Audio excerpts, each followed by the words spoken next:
Yesterday, Unity Technologies, the creators of the widely used and beloved gaming engine Unity, made a concerning announcement regarding changes to their pricing model. Starting next year, they will introduce a new Unity runtime fee based on game installs. Unity will charge around 20 cents per installation of a game created using their engine. This announcement had stirred up quite a buzz within the gaming community, particularly among indie devs and of course VR devs. The most notable response to this decision was made by SideQuest, the beloved gaming platform in the VR community who've helped hundreds of VR devs lift their games off the ground. SideQuest threatened legal action against Unity if they collect any data from SideQuest platform to determine their per-install fee. And they have a point, because on SideQuest, APK files can be downloaded, but simply downloading an APK file doesn't necessarily mean that the game was being installed. So the metrics available on SideQuest platform indicate clicks on the game, and they cannot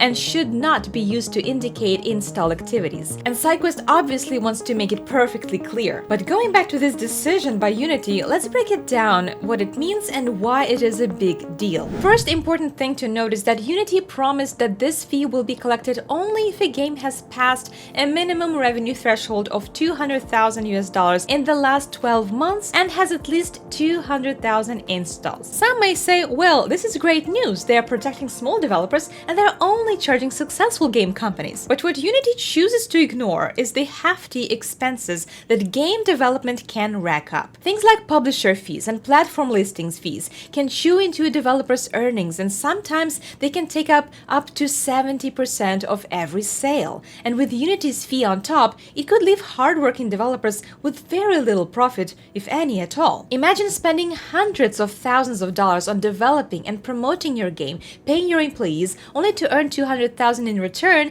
and Unity will still charge you for every install if you cross their threshold, leaving you with minimal profits and potentially even in debt. This is the issue of predatory revenue thresholds that SideQuest makes a particular emphasis on. The second major concern is the retroactive terms of service. Unity has decided to look back in time when determining who will be paying this ridiculous fee. This means that even developers and studios with existing titles in the market could still be charged a fee for every new installation after January 1st, 2024. What makes it even more ridiculous is that those gaming studios may no longer even be using Unity engine, but they would still be charged for the games made. Another concern will impact not just developers but also gamers. Free-to-play games are a significant part of a gaming landscape. With Unity's new fee structure, every successful free game could face charges for every installation. This could force free games to either shut down completely or transition to a paid model, potentially limiting the variety of free games available to players. That could completely change the VR gaming landscape, making games a lot less accessible. Overall, Unity's announcement and FAQs have left many questions unanswered. How will they detect pirated installations, and how will they gather data on installs? Without these answers, developers are left in the dark. The official clarification by Unity was vague at best. They said that they leverage their own proprietary data model, so you can appreciate that